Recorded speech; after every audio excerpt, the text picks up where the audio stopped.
was growing up, this weekend, the weekend following Christmas, was always kind of the most interesting one.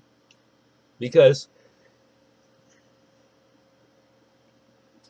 all the presents were done and everything's been opened, and we really got to stop and consider,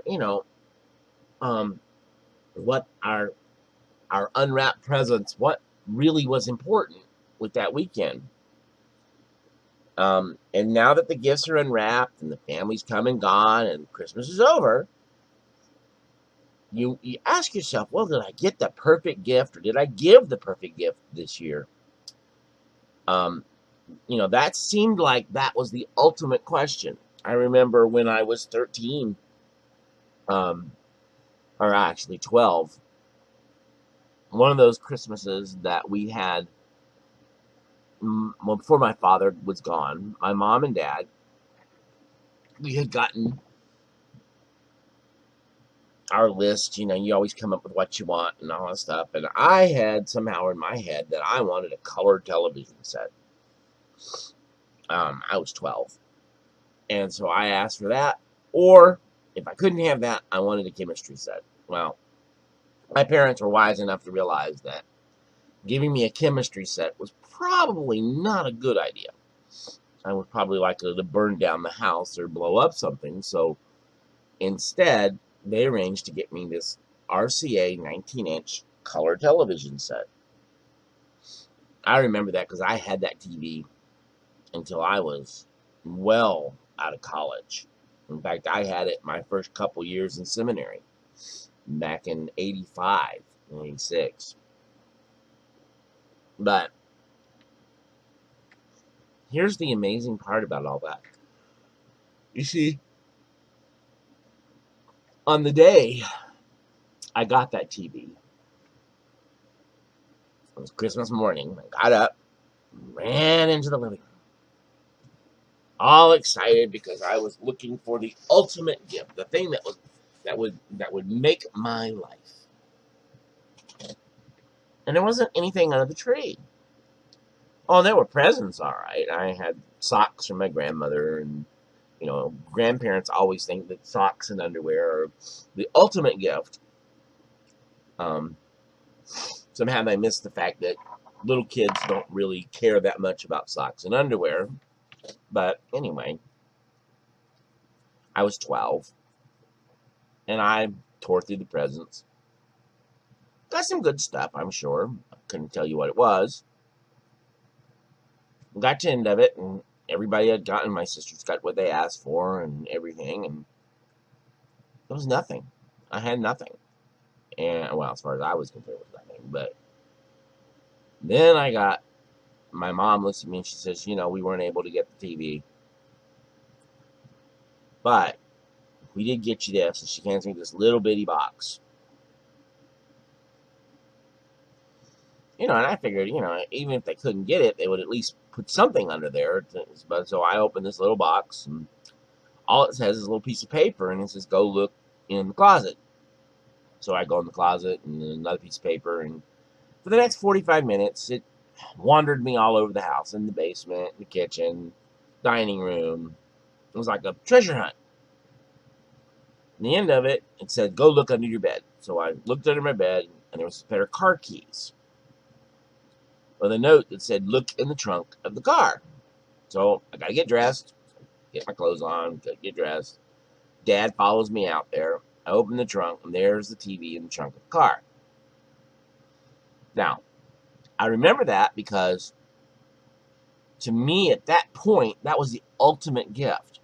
But I look around now, and I'm in my 50s, and I look around, and that television's been gone a long time. But at that point, it was the ultimate gift. And each year, I hoped that I would get the top present on my wish list. And when I shopped for others, it was always on my parents' money.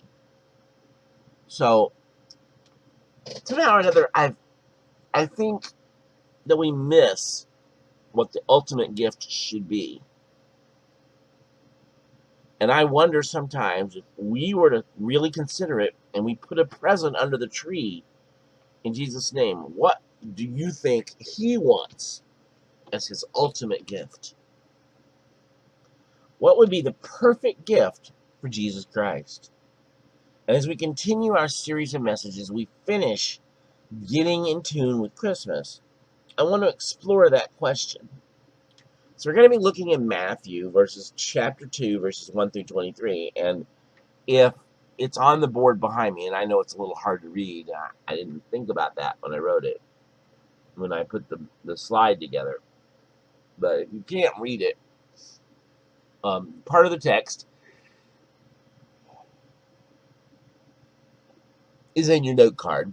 But if you have your Bible, you can go to chapter 2 of Matthew, verses 1 through 23. But as you read, I want you to be thinking about the old Christmas song, We Three Kings. Okay, and the song goes, we three kings of Orient are, bearing gifts we traverse afar. And I want that song to go through your head because I also want you to understand that in order to explore this story, we're going to contrast two different sets of character.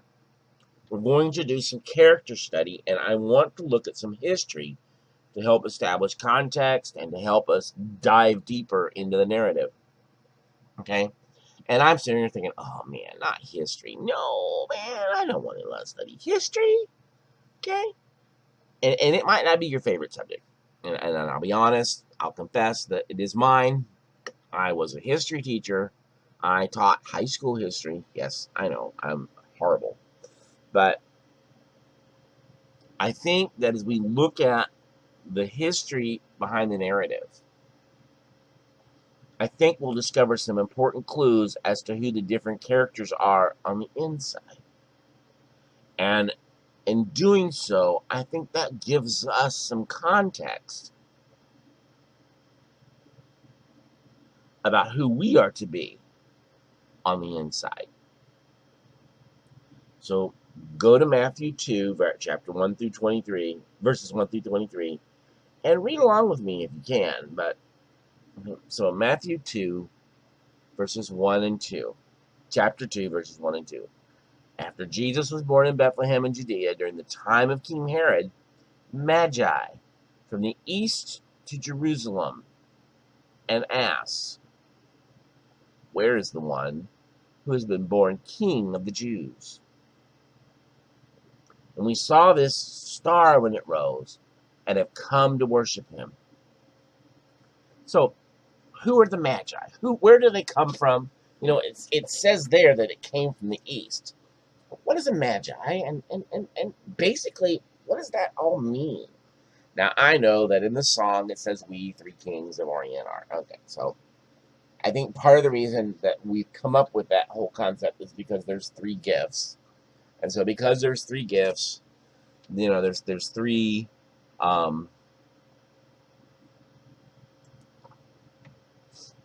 there's three kings, and we don't know that. It doesn't say that. So I'm not going to sit here and tell you, oh yes, there's three kings, so therefore, that's not necessarily the case.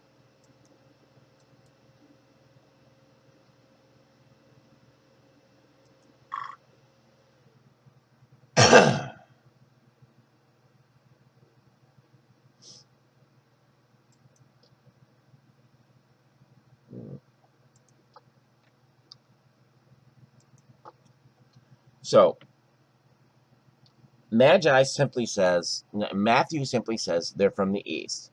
But let me offer, I think, a better understanding. Okay? And I think that in helping us to understand this, it gives us a greater picture of how God is at work in this Christian narrative. So, in the Old Testament, there's a book called the Book of Daniel. And if you read Daniel, you would see that the first part of it tells about the results of Israel's war with the nation of Babylon.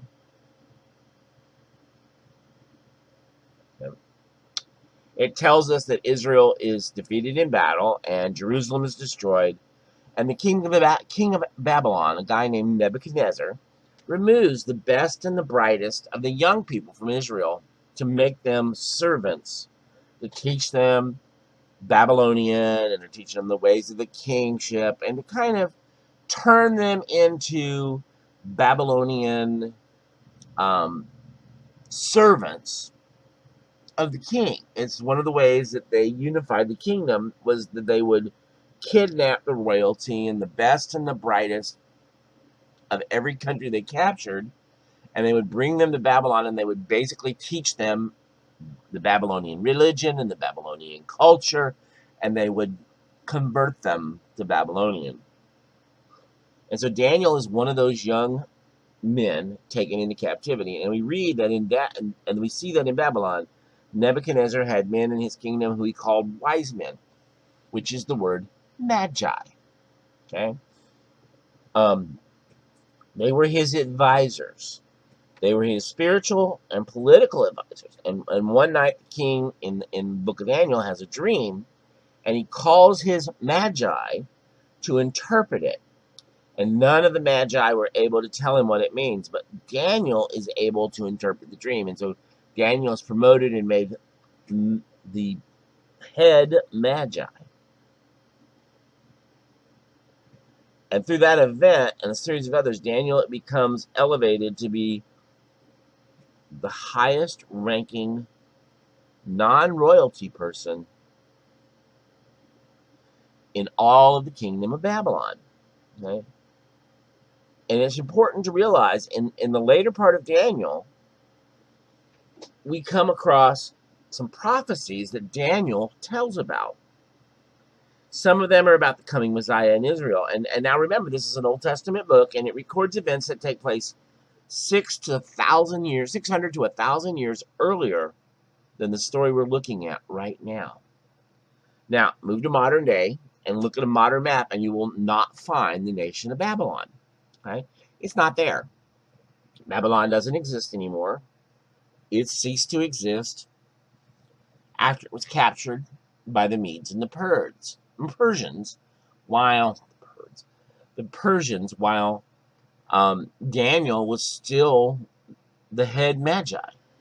And in fact, it tells that story in the book of Daniel, how the conversion to the Persians and the Medes became the new king. After Nebuchadnezzar's death, Daniel lived a long life. And so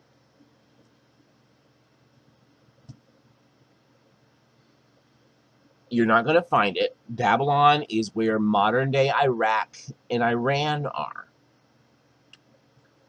And if you looked at the map, you'll see that these countries are east of Israel. So where did the Magi come from? They came from the area that used to be Babylon. And you'll see these countries are east of Israel, and where we know that these eastern kingdoms, wise men, are still called Magi in those countries.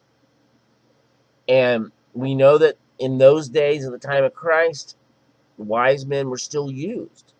And they were like priest advisors to a king. The New Testament calls them Magi. And one of the primary methods they used for advisement was astrology. They studied the stars, and they knew them quite well. So here's the picture.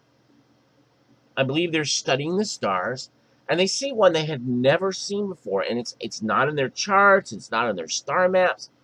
And perplexed by the meaning of the new star, the Magi began to study intently to see if they can find out what it means. And they probably had access to many of the different sources of information, and I guarantee, since they had captured and held Israel, they held a lot of those prophetic books that Israel and a lot of the Old Testament was in their possession. And if they did, they would have read in Numbers 24:17, I see him, but not now. I behold him, but not near.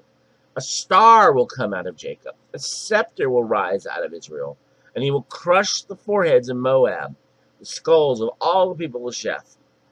And knowing that it was a Hebrew writing, they would turn to who used to be their head magi to read in Daniel. And and Daniel's writing helps complete the picture. We find the story in Matthew, and we see that somehow they have concluded this new star means that a new and special king of the Jews has been born. And so they set out from what would have been the nation of Babylon, what would have originally been the nation of Babylon, which is under the Roman Empire now. So it's not like, they're leaving the empire. They're still under the control of the Romans. But they come, these magi, to seek the king of the Jews. And they know the story. They knew this from the stars, and the story of the Magi's discovery of the truth isn't given. But no matter how it played out, I think it's important to realize that God used the heavens to report the presence on earth in the form of Jesus. And our Lord made sure it was recorded 1,000 years before it was happened. God was working out the details to prepare them for Christ's birth all that time. We talked a couple weeks ago about how he brought the Roman Empire at the right time and the right place so that the King of Kings and the Lord of Lords might be born in the right place at the right time with the right kind of communication abilities. Guys, we don't think about it now because we have that modern communication. I'm sitting here in a room in Florida talking to you guys, and some of you are from Australia and some of you are from the United States, and some of the people that listen to me on live stream are in South America. We get people from all over the world, and we fail to realize how amazing that is and how God has opened these doors. But that doesn't always been the case. And in the days before the Roman Empire, nations had separate languages and they didn't communicate with each other. And so you might have somebody who speaks Persian or somebody who speaks Hebrew, and they didn't necessarily understand the languages of other countries. But in the conquest of Rome, they unified all these nations under one tongue. Now, it wasn't even Roman. That was the wild part. It wasn't even Latin. It was Koinonia Greek became the common language of most people. And that was after Rome had conquered Greece. God was molding the world so that when his son came at that right time, at that right place, that his gospel could spread to everybody. That there would be the roads that the Romans built so that people could move about and spread the gospel, not just in that little nation of Israel, but through the entire known world. After Jesus' life, death, and resurrection, and his disciples spread out, the gospel went to Africa and England, Spain, France. It even made it to China. China had heard the gospel. India. All those nations were influenced because God put the Roman Empire at the right place at the right time. And the same thing holds true for preparing the people for the coming of Christ. And so you've got all this stuff being done. Even Daniel proclaiming the coming Messiah. And having the Magi, that influence that Daniel had on these people.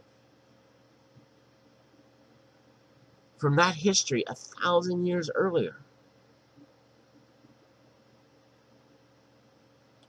And being the political center of Israel, Matthew tells us that the king Herod hears about it. And the way the question is phrased stirs up a messy situation. Matthew 2, verses 3. And when King Herod heard this, looking for the king of the Jews, he was disturbed, and all Jerusalem with him.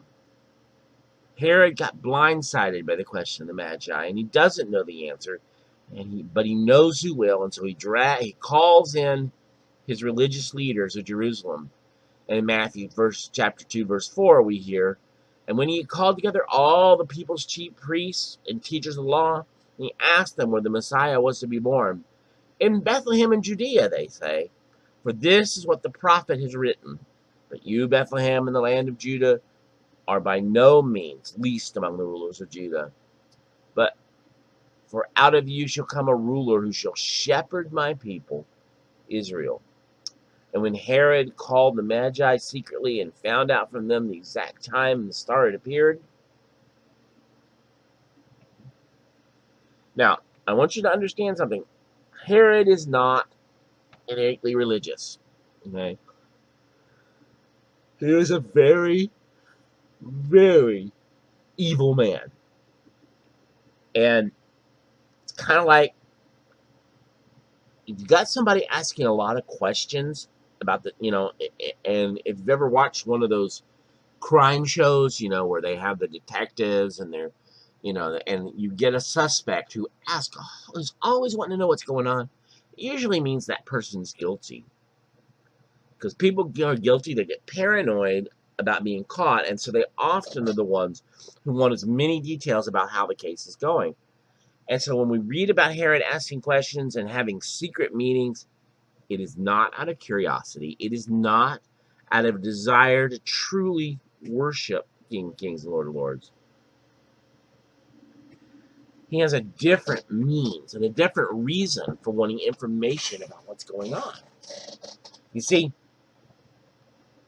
the name Herod can be a little confusing in Scripture because there's 3 different men who are named Herod that we read about in the New Testament. And this particular Herod is also known as Herod the Great. And don't get me wrong, he wasn't that great a man, because he named himself that. Okay? And to say he was a troubled, evil, paranoid ruler doesn't even begin to touch it. Okay? In fact,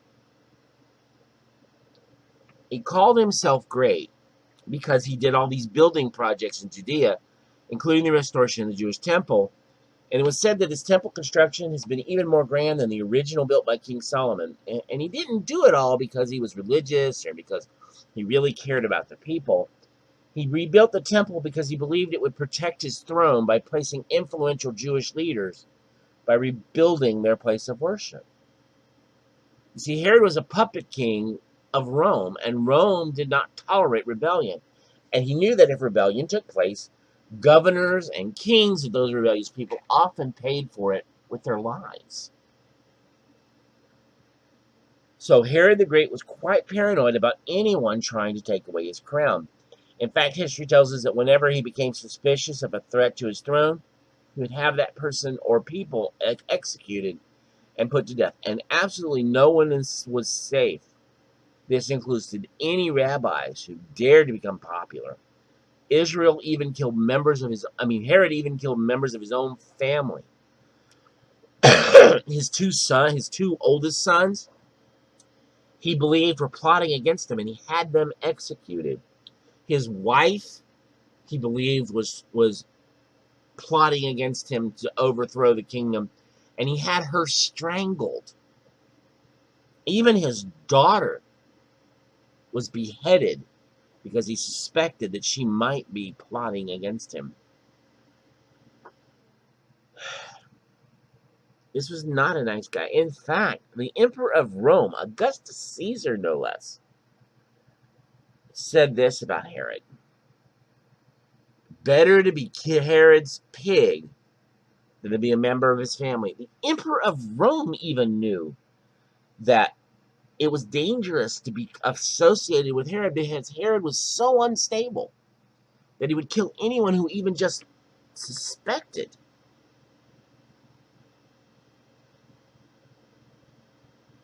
So when Matthew writes in verse 3 that Herod is troubled and all of Israel with him, all of Jerusalem with him, it's a big deal, folks.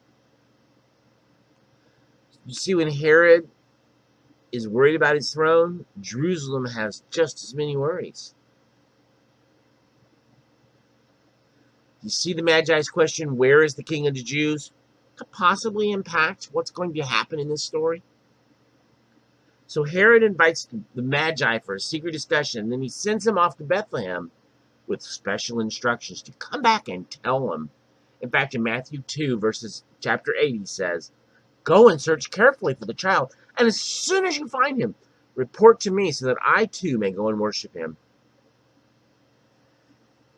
But the Magi are from a different land, and they don't know Herod, and they don't know his history, and they didn't know his character. And so Matthew goes on to tell us in Matthew chapter 2, verse 9, that after they had heard the king, they went their way, and the star that they had seen, when it rose, went ahead of them until it stopped over the place where the child was. And when they saw the star, they were overjoyed on coming to the house. Now let me plug in here. Okay? I hate to ruin your manger scenes, but I'm going to let you in a little fact. The Magi did not come on the night Jesus was born. I know. Some of you are like, "Oh no, my manger scene is wrong. There's not 3 wise men sitting on camels when the shepherds are there and the angels show up and Jesus." No, there weren't.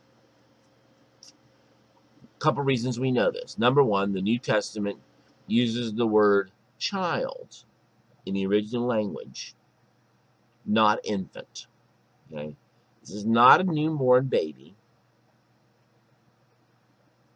He wasn't still wrapped in swaddling clothes. He was probably a toddler, which is the kind of the Greek word they use there is the word toddler. Wasn't old enough to do things on his own yet, so he was between 2 and 3. So he shows up, and here's these Magi. They show up, and we want to see the King of the Jews. And God's already warned them, hey, don't go back to Herod. Go another way home at the end of the dream.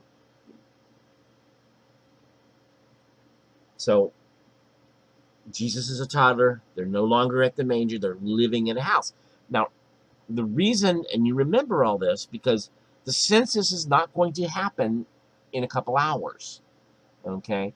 They're committing a census of the entire nation of Israel and the entire Greek homeland. And so in order to do this, people had to stay in place. And so Joseph got there. He got them a house. He built them a place to live. And they had been living there all that time, waiting for the census to be over so they could go home. And we don't think of those terms because we live in a modern world, and if we have a census, it's done, and we can be tracked anywhere we go. If they were sent to a specific place, and that's why everybody had to go to their homeland, you counted them in place.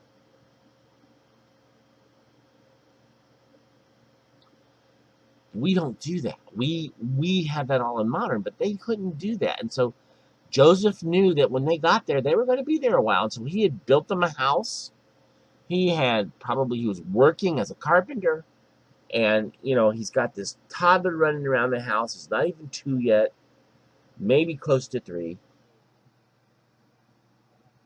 And we know this because in Matthew 11, chapter 2, verse 11, on coming to the house, they saw the child and his mother Mary, and they bowed down and worshipped him. And then they opened their treasures and presented him with gifts of gold and frankincense and myrrh. What reason does Matthew tell us that the wise men came to Jerusalem? It wasn't the gifts. See, we get focused on the gold and the frankincense and myrrh, but that's not why they came. What did they tell Herod?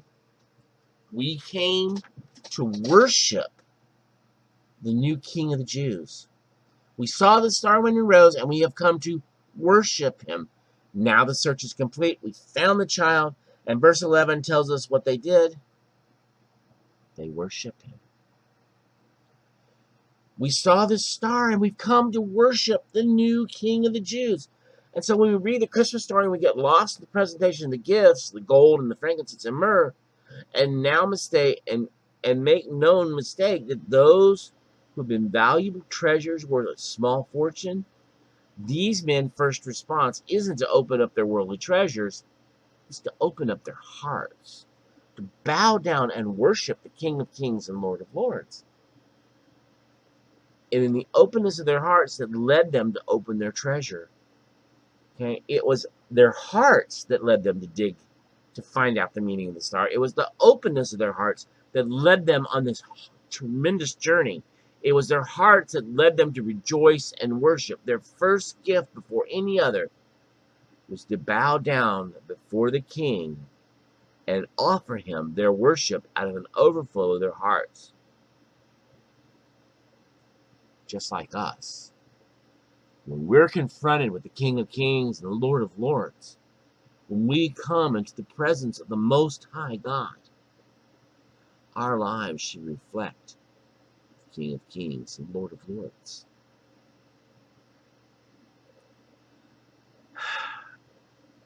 The nature of Jesus should compel us to want to fall down and worship him.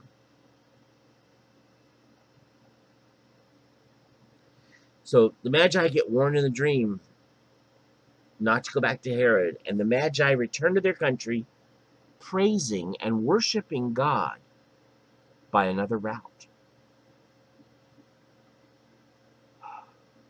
It is amazing to me that they got to see God incarnate.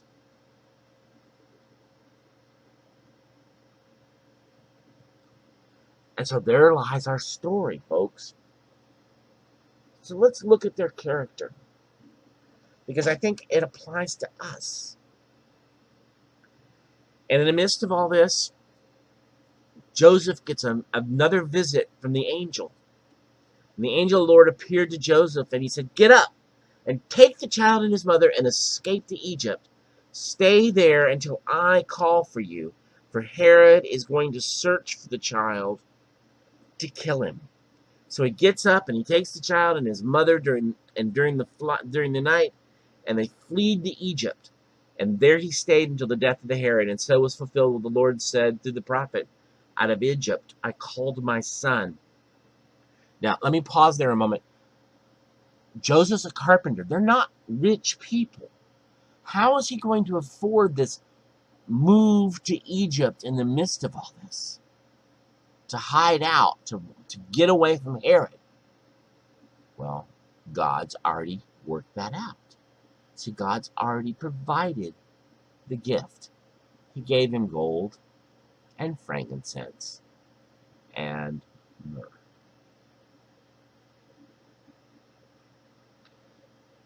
The Magi are gone.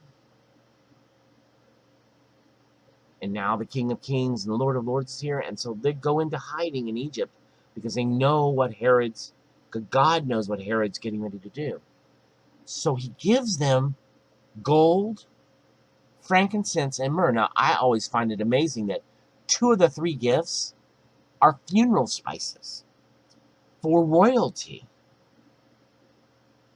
When royal people died, when kings and leaders of that nature died, their bodies were prepared with gold, with frankincense and myrrh. They're funeral spices, but they're expensive funeral spices. And so their God is working it out. Remember, he prepared all this through Daniel, and now he brings the gifts to these people because he knows what's getting ready to happen. And so Jesus runs. But there's a prophecy there, because God is fulfilling the prophecy, and he says, "Out of Egypt I shall call my son." And when Herod realized he had been outwitted by the Magi, he is absolutely furious. And he gives orders to kill all the children in Bethlehem, all the boys in Bethlehem who are 2 years old and younger. And that again is another prophecy that God gives. Back in Jeremiah it says, "And a voice is heard in Ramah, weeping and great mourning, and Rachel weeping for her children, refusing to be comforted because they are no more." Now, please understand something. We're not talking about hundreds and hundreds of kids. Okay? We are at the most probably talking about a dozen. Now, I know that's still a horrible tragedy, but he was a mass murderer. Herod killed people on a regular basis.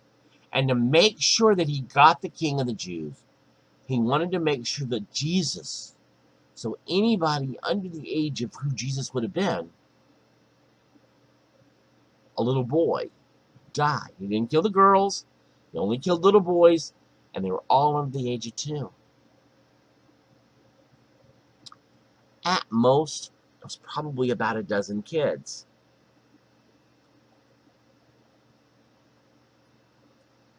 And ultimately, in that small Bethlehem town, God is working out his prophecy. As you read the story, do you see the contrast between the two characters taking place? There's a contrast between those men whose heart came to worship and from a man who was sitting on his own throne. There's a contrast between men who are led by God to offer the gift of worship to Christ versus a man who worships himself. You see the story of the Magi and the king? Do you see it? And I hope you see it even in your own stories. So we have the Magi on one hand, and they undertake the journey to discover the king. They take 2 years to cross the land, to follow this star, to determine who they were seeking.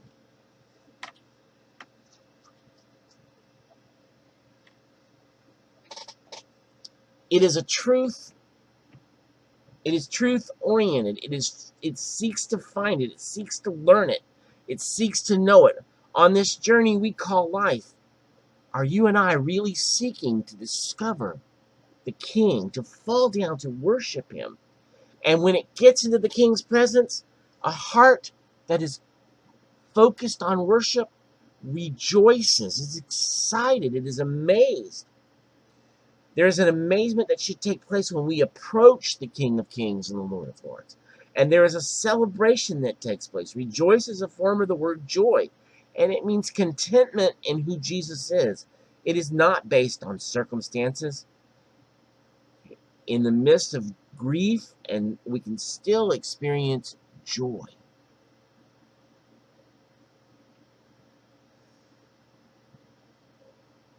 Secondly, that kind of heart that seeks to worship surrenders that which is treasured and valued in dedication to the king. The journey to worship led to the presentation of valuable gifts. Now, understand, the gifts are not a bribe. They're not payment of future services. The Magi recognized the true value of the king and tried to present him with items that matched his royalty. That's the Magi. That's the heart of true worship.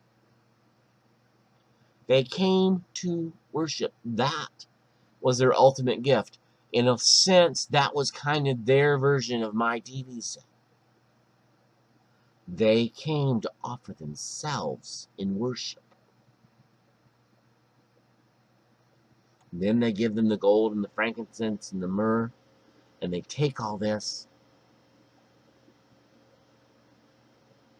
But see, men like Herod, the heart is on their own throne. And people who have that problem, people who are focused on their importance, have a problem maintaining personal power and authority. He used the religious leaders, and they tried to use the Magi. He had toddlers in Bethlehem slain. King Herod should have been using his power to help people. Instead, he used people.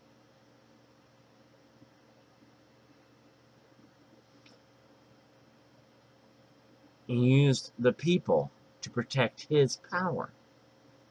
Don't we do some of the same things? We manipulate and use people to keep ourselves in our insecurity in power. And when things don't go our way, like Herod, he got angry when his own plans weren't followed. He was furious with the Magi and went another route. And he was angry that his throne was still in danger. And he obviously didn't believe much about Scripture, but even the rumor of a king troubled him in Israel. And a heart like that is bent on the destruction of that which opposes it I am the most important thing in the world, and anybody who gets in my way, I will destroy. So Herod broke all the rules in order to protect his power. He's not going to lose his throne, and yet in the end, he ends up losing everything. The gospel account ends in a quick summary, but don't miss this. Matthew 2, verse 19. And after Herod died, an angel of the Lord appeared in a dream to Joseph in Egypt and said, "Get up and take the child and his mother and go to the land of Israel. For those who were trying to take the child's life, they're gone. They're dead." And so he got up and he took the child and his mother and went to the land of Israel. Now, the word child, he's no longer a toddler. He's probably 7 or 8 years old by this point. He's called back out of Egypt. Herod, after all he did, after everything he had tried to accomplish, didn't reign much longer after the coming of the King of Kings and Lord of Lords. Don't miss that. Don't miss the reality that in the midst of all that insanity, in the craziness that followed, Herod wasn't in power much longer. In fact, his surviving son ends up as the king in his dad's place. And so we read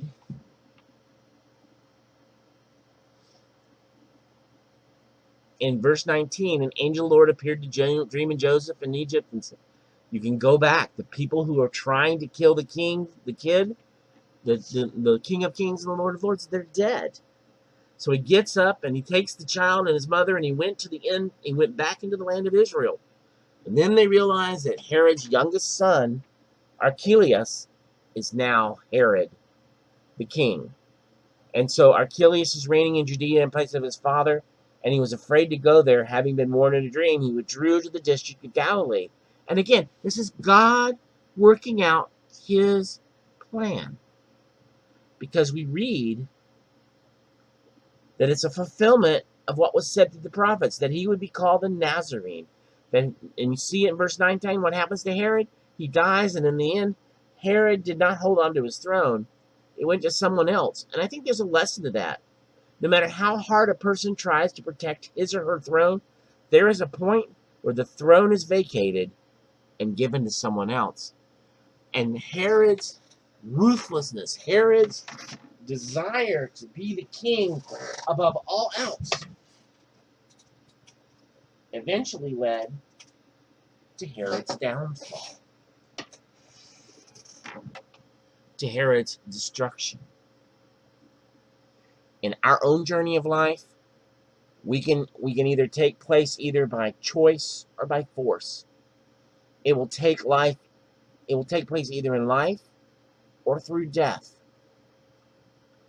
It takes place when we surrender the authority of directing our life over to Jesus, or our power is taken from us on Judgment Day. While we live, we have a choice. Do we follow the King of Kings and the Lord of Lords? Or we make ourselves or we try to make ourselves the ultimate power? In this story, there's an invitation to make a search for the King. There's an invitation to offer the gift of worship before anything else. And there is a warning about trying to maintain a throne for ourselves. See, there is an ultimate gift that we can give to Jesus. It is a perfect gift that we can put on the label to Jesus. And the perfect gift is not gold and frankincense and myrrh. It is our worship. It is coming before the King of Kings and removing ourselves from the throne of our own hearts. It is submission. It is surrender. It is learning to say, you are God, you are Lord, you are boss, you are my master. And I'm hopefully that you've been thinking about that old song, We Three Kings. And I really hope that some of you are, because I want you to listen to the first line of lyrics. And if you're like me, These lyrics carry a whole new level of meaning now. We three kings of Orient are, bearing gifts we traverse afar, field and fountain, moor and mountain, following yonder star. What were those gifts those kings bore? Was it gold and frankincense and myrrh? I think the gift that they truly carried as they traveled was the gift of true worship in their hearts for the one true King. You want to give Jesus the ultimate gift? Give him your worship. Fall down in praise to the King of Kings and the Lord of Lords. Because that's what he really wants. He isn't interested in the physical gifts. He's not that much interested in your offerings and tithes. I think we sometimes forget that. We don't buy God with gold. God doesn't need our money. People ask me, well, why do you tithe then? I mean, what's the point in tithing if you don't need the money? It has nothing to do with what God needs. Tithing changes us. It is God saying, you need to understand that I am in control. I am the King of Kings and the Lord of Lords. Close with me as we pray. Father, we give you our worship.